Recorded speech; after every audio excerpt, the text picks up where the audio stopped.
Hey everyone, I'm Nick Marzano.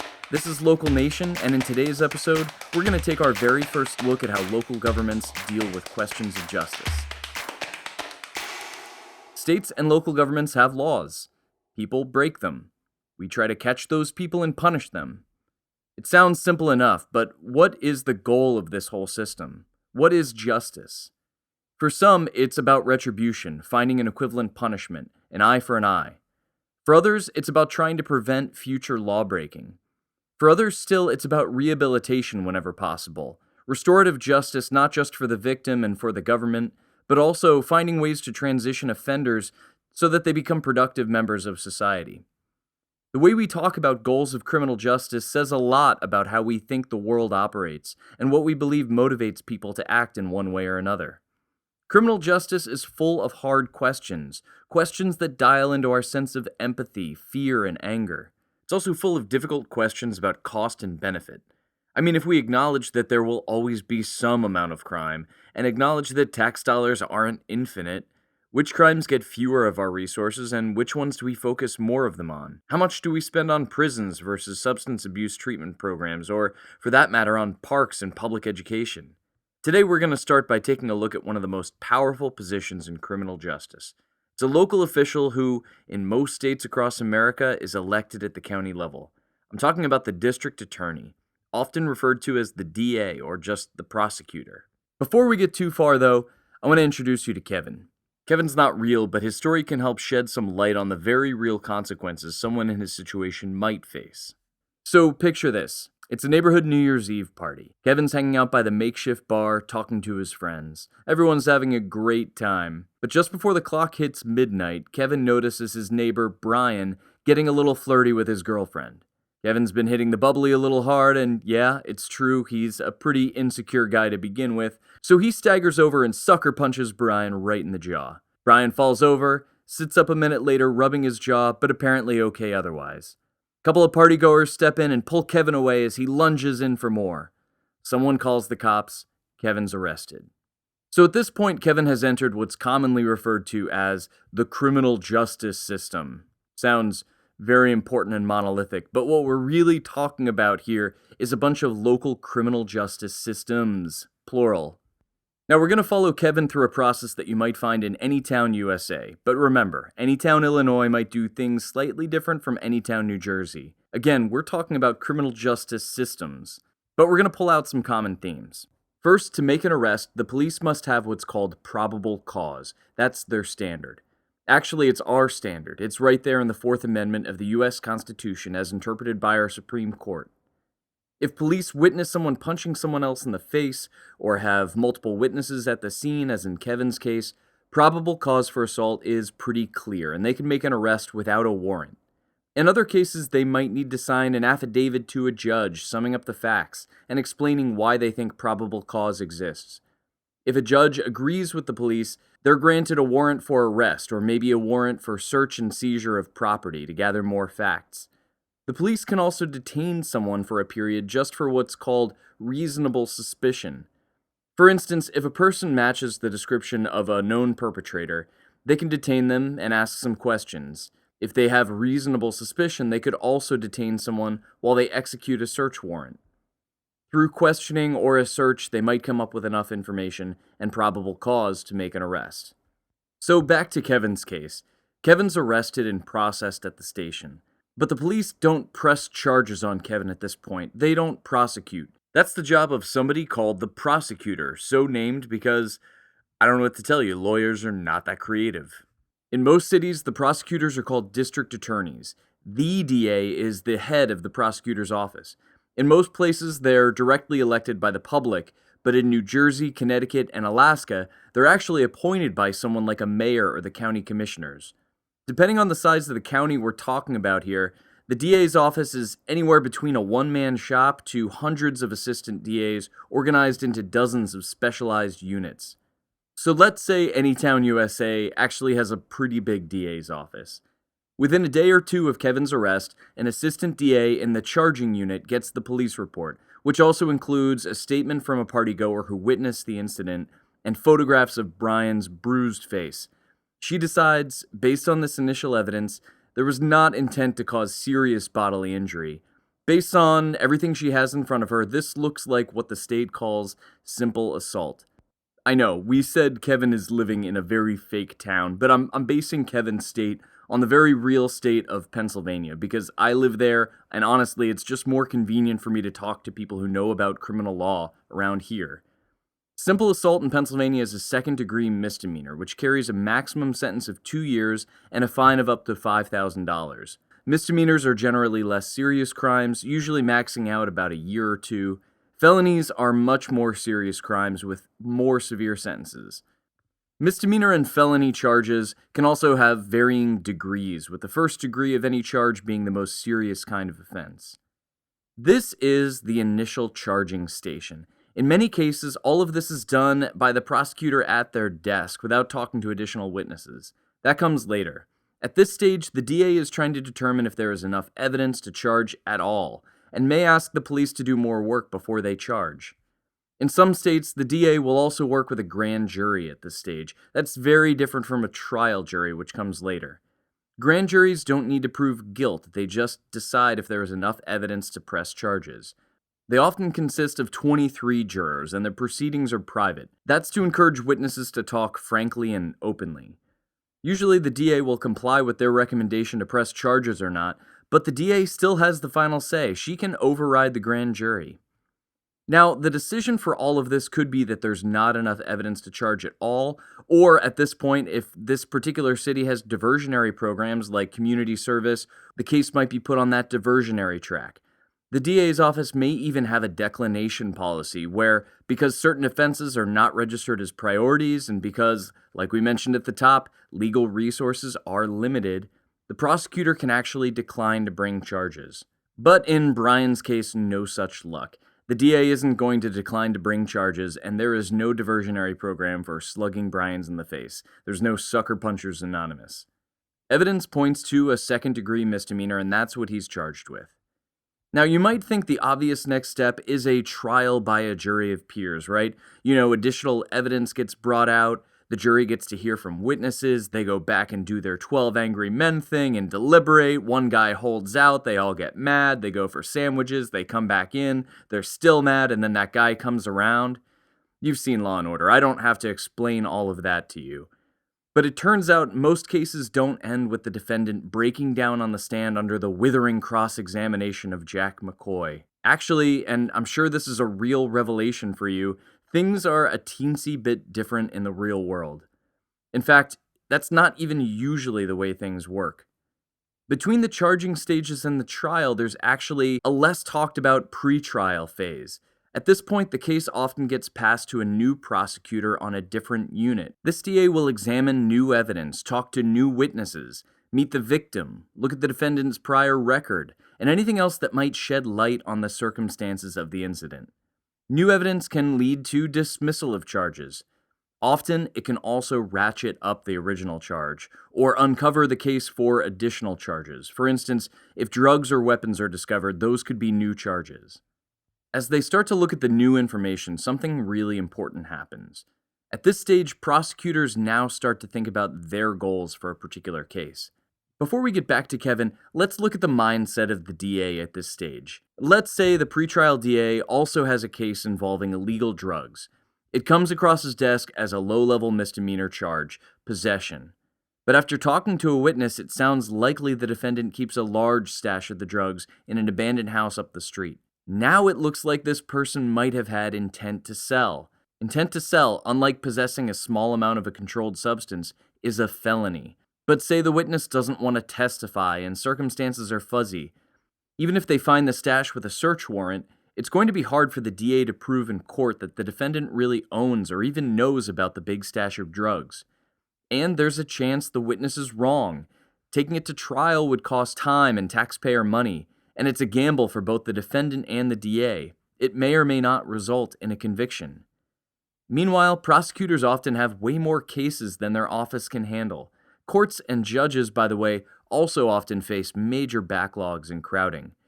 The prosecutor thinks about all of this, and thinks about the defendant's prior record. At this point, the DA might offer the defendant what's called a plea bargain. A plea bargain is an arrangement where a defendant agrees to plead guilty to a lesser charge rather than take it to trial. The defendant gets leniency and the DA gets certainty. Judges can accept or reject a plea bargain, but they typically sign off on it because, remember, they're backlogged too. If this prosecutor and the defendant have come to an agreement, the defendant has admitted to some level of guilt, and the sentence is within the letter of the law, why would a judge reject it? But that means that prosecutors are not only involved in charging, but also de facto sentencing. Back to Kevin.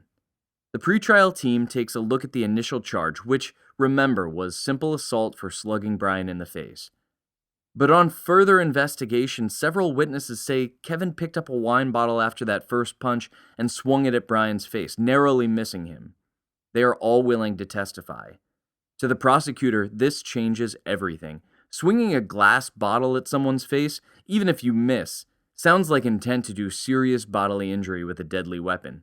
Plus, it turns out that initial punch actually fractured Brian's jaw.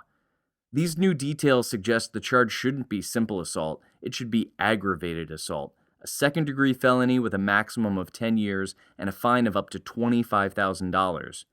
That's a massive jump from the 12 to 24 months Kevin was facing for simple assault. And whereas minor offenses are served in the county jail, sentences over 2 years are usually served in state prison, which is about 4 hours away from Kevin's fictional hometown. Now, let's say Kevin has no prior convictions. He has no record. What do you do if you're the prosecutor? Do you push the aggravated assault charge, throw the book at him, so to speak, and send him to the middle of nowhere? Or do you offer him 12 months probation and a simple assault charge if he pleads guilty? No jail time, but you keep him in the system and make sure this is a one-time thing. Remember those goals of justice we talked about at the top? What's your goal for Kevin? Does your decision change if you know Kevin has 2 prior simple assault convictions, including domestic abuse? What if he has 1 prior misdemeanor conviction for possession? What's best for society in those situations? What if you found out Kevin had 1 month earlier suffered a severe accident that may have caused brain damage? Or if you knew he relapsed into alcoholism that New Year's Eve after 5 months sober? And what does Kevin do if he knows something the DA doesn't? If he knows that Brian is a really bad guy and he clearly saw Brian slip something into his girlfriend's drink? Does Kevin risk the cost and time to defend himself and potentially end up with 10 years in prison? Or does he take probation and deal with the consequences? The point is that the district attorney, for better or worse, has an incredible amount of autonomy, especially at this pre-trial stage. Within certain legal limits, the DA can decide the goals of justice and tailor outcomes to meet those goals. There's a term for all of this autonomy. It's called prosecutorial discretion. This ability to craft pleas and determine outcomes before a case goes to trial, this is why the district attorney is arguably the most powerful player in the criminal justice system, or systems. The implications of prosecutorial discretion are enormous. By some reports, about 90% of criminal cases end in a plea. They don't even go to trial. 90%! So even though trial judges get a cool gavel, sit a little higher than everyone else, and wield power inside the courtroom, the DA's office has disproportionately large impact on the conviction rate and the length of jail or prison time a person might face for committing a crime. Discretion raises some of the most important questions in criminal justice. Think about big DA's offices with a number of assistant district attorneys. Are all of those assistant prosecutors exercising discretion in the same way? If Kevin had a different prosecutor on a different day, would his plea bargain look different? And do people who have similar criminal backgrounds, who commit crimes under similar circumstances, do they receive similar charges? How do we check for possible racial bias in discretion? Are they exercising impartiality when it comes to holding police and other public figures accountable? How do we know they're reviewing all of the evidence before offering a plea? Or if they're using the threat of higher charges coercively when it's not clear they would stick? After all, DAs have way more resources than public defenders, who represent those who can't afford to hire an attorney, which, by the way, is about 80% of accused. Let's assume all of those things are working perfectly, though. You could still ask what a DA's vision for justice is and the best way to keep people safe and serve the community. An office can change drastically based on the philosophy and working theories held by the head prosecutor, the DA. Is it their policy to throw the book at everyone and make an example of them, maybe even pursue the death penalty if their state allows it? Or do they believe in diversionary tactics like community service, education, and specialized treatment for substance abuse and mental health issues? In either case, do they have evidence that these tactics work, or is it just a belief or a good talking point? Case in point, for a while it was widely believed that severe penalties helped prevent crime by intimidating would-be criminals. The theory goes that the threat of a long sentence or execution makes people stop, weigh the costs and benefits, and somehow check their behavior. Today we have better evidence that the length or severity of a sentence doesn't do as much to prevent crime as the likelihood of being caught. But plenty of candidates still run as the tough-on-crime DA candidate.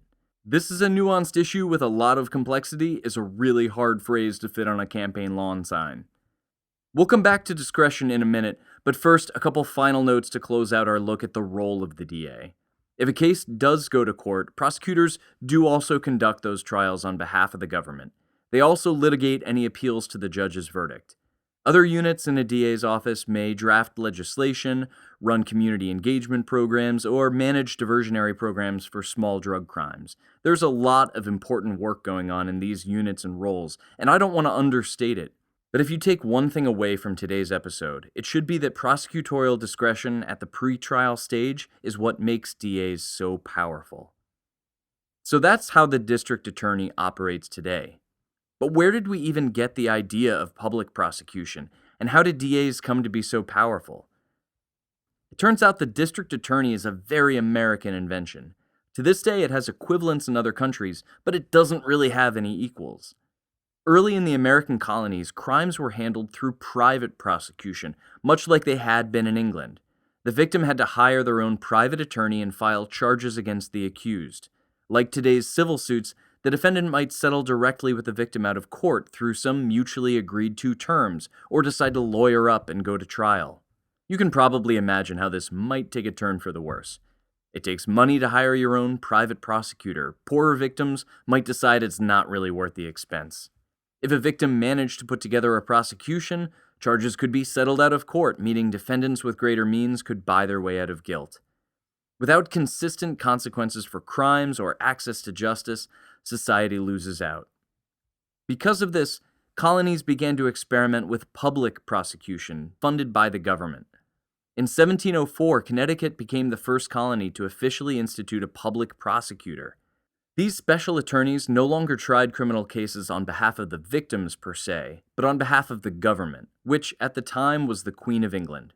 In English common law, a crime was defined as a wrong against a victim. The idea of a prosecutor for the public completely changed the game. Now, in Connecticut, crimes were wrongs against the state. Public prosecution became a way to say, look, we all agreed on this rule, you broke this rule, so now we all need to hold you accountable. Of course, we do still have cases where criminal acts can be silenced by money paid to victims. I'm not saying that we've got it perfect, people. But at least if evidence is out there, if it's known by the public or the police that a crime was committed, a prosecutor doesn't have to wait for the victim's say-so to press charges.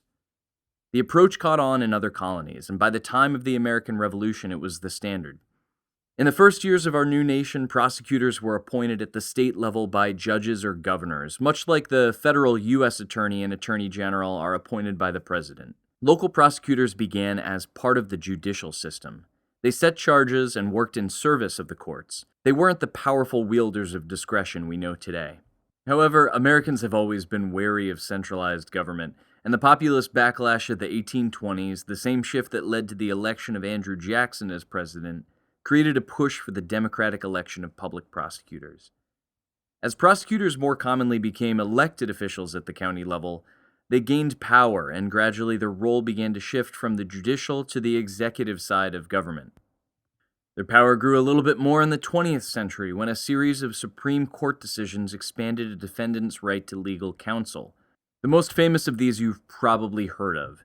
The 1966 decision in Miranda v. Arizona expanded the accused right to counsel beginning with police interrogation. Since defense attorneys were now there at this early stage of the process, Prosecutors felt compelled to step into the interrogation phase too. So, in addition to their enormous discretion at the plea bargaining or pretrial stage, over time the district attorney has gained a foothold in almost every step of the criminal justice systems. So the power and scope of the DA is pretty huge, but with a few exceptions, DAs are notoriously a black box when it comes to data about the way they use discretion. This makes it really hard for voters to judge the impact of a DA on crime prevention or deterrence or whatever other goals might seem important to us. Without good information, we are really at the mercy of our own assumptions. It's really easy to buy a story that sounds like it makes sense.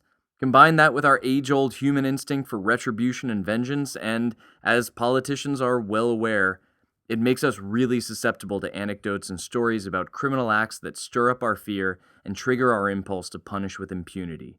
The more we understand about the role of the prosecutor and know how to evaluate their performance, the more we can cut through the noise and think through the rational costs and trade-offs of justice, what we as taxpayers spend on a year of prison versus a year of education. We do have one very reliable data point, though. The United States has the highest per capita incarceration rate in the world. Despite having just 5% of the world's population, our nation houses nearly 25% of the world's prisoners, over 2.2 million as of 2016. Less than 200,000 of those prisoners reside in federal prisons. The remaining 2 million are in state prisons and county jails. It's a local issue of global proportion. In upcoming episodes, we'll dig into the role of the prosecutor a little bit more. Also, a while back I had the chance to talk to James Grainer, professor and faculty director of Harvard's Access to Justice Lab, about why prosecution and criminal justice in general is so far behind medicine when it comes to evidence-based practices. I'm really excited to share that one. In fact, it was after that interview that I decided to change course and do these 101 primer episodes. My hope is that this kind of background in history provides some helpful context to those upcoming interviews with experts and professionals. They can provide some deep dives on these issues that I am in no way qualified to speak to. But this podcast isn't really for them. This podcast is for the non-wonks. So honk if you're a non-wonk. Let me know if these types of episodes are helpful or how they could be more helpful. And also, let me know if you have suggestions for topics you think I should cover or people you think I should interview in the future. You can find me in a number of ways. I'm on Twitter at Local Nation Show, on Facebook as Local Nation Podcast, and all of the episodes will always be tagged by topic on www.localnationpodcast.com. For now, thanks for listening and for being an above-average citizen.